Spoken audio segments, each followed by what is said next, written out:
Hello friend, જય શ્રી કૃષ્ણ. હું હેનલ પટેલ કાના કિચનમાં તમારું સ્વાગત કરું છું.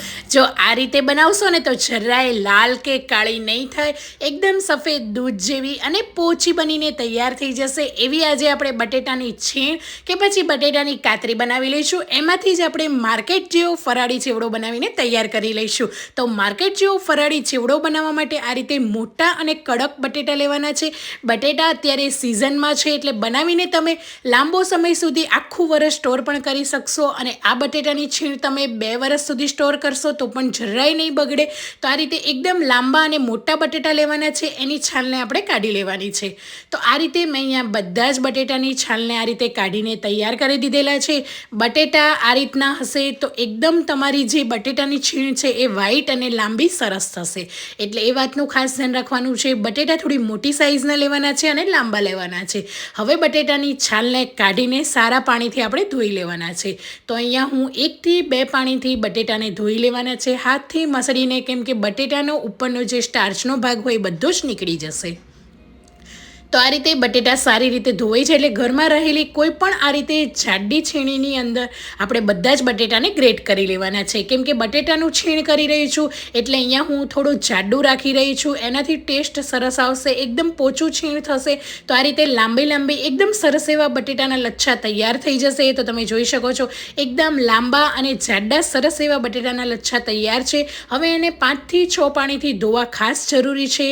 ઘણાનો પ્રશ્ન હોય છે કે લાલ થઈ જાય છે, કાળી થઈ જાય છે આખું વરસ દરમિયાન. તો આ રીતે તમે જો નહીં ધોવો ને તો તમારું છીણ પણ બટેટાનું એકદમ સફેદ નહીં થાય, ફટકડી વગર પણ એકદમ સરસ એવું બનીને તૈયાર થઈ જશે. તો મેં અહીંયા ટોટલ 5 થી 6 વખત બટેટાનું છીણને સારી રીતે ધોઈ લીધું છે અને આ રીતે નિતારી લેવાનું છે. હવે એક મોટી તપેલીની અંદર પાણી એડ કરી દેવાનું છે.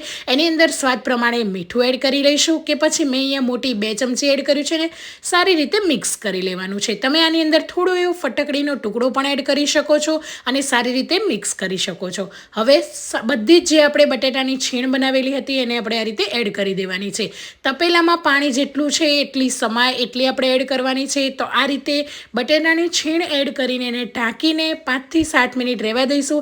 એટલે એકદમ સરસ એવી છીણ છે એ બફાઈ જશે. છીણને વધારે પડતી નથી કૂક કરવાની, એને ફક્ત 70 થી 80% જ કૂક કરવાની છે. તમે હાથની અંદર ટચ કરો અને છીણ તૂટવા લાગે એટલી જ કરવાની છે.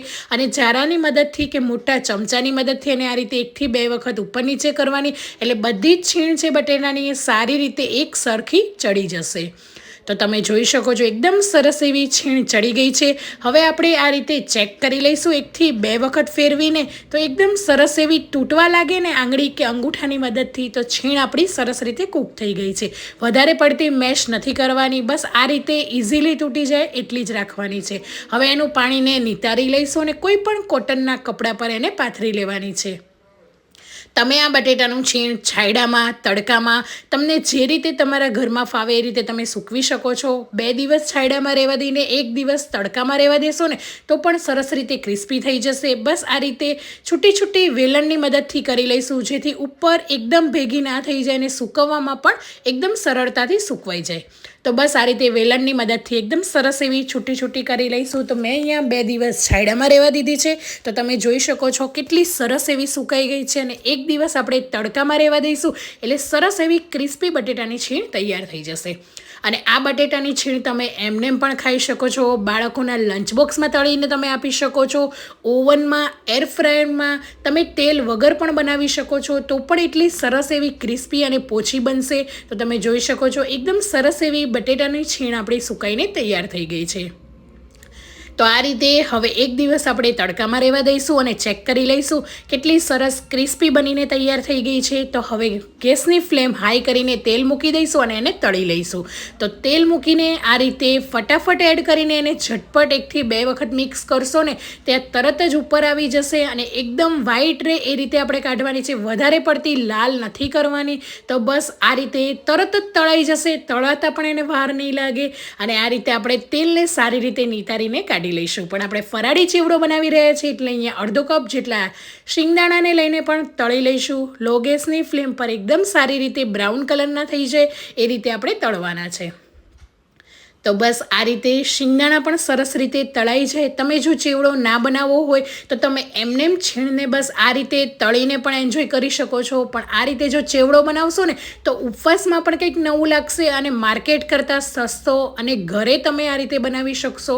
અહીંયા મેં અડધો કપ જેટલા મીઠા લીમડાના પાન લીધા છે. એનો ફ્લેવર ખૂબ જ સરસ આવશે, એટલે મીઠા લીમડાના પાન થોડા વધારે એડ કરવાના, જેનાથી ટેસ્ટ પણ સરસ આવશે. તો થોડા એવા ક્રિસ્પી થઈ જાય ત્યાં સુધી રહેવા દઈશું. તો તમે જોઈ શકો છો એકદમ સરસ એવા થઈ ગયા છે. હવે એક બાઉલની અંદર તળેલા શિંગદાણા એડ કરી લઈશું. તળેલા મીઠા લીમડાના પાન એડ કરી દઈશું. તમે આની અંદર નારિયેળના લાંબા લાંબા પીસીસ કરીને તળીને પણ એડ કરી શકો છો. સૂકું નારિયેળ પણ સરસ લાગતું હોય છે. કાજુ પણ તળીને એડ કરી શકો છો. તળેલી જે બટેકાની છીણ હતી એને એડ કરી દઈશું. સ્વાદ પ્રમાણે અહીંયા હું થોડુંક જ મીઠું એડ કરી રહી છું, કેમ કે જે બટેટાની છીણ છે એની અંદર પણ આપણે મીઠું એડ કર્યું છે એટલા માટે.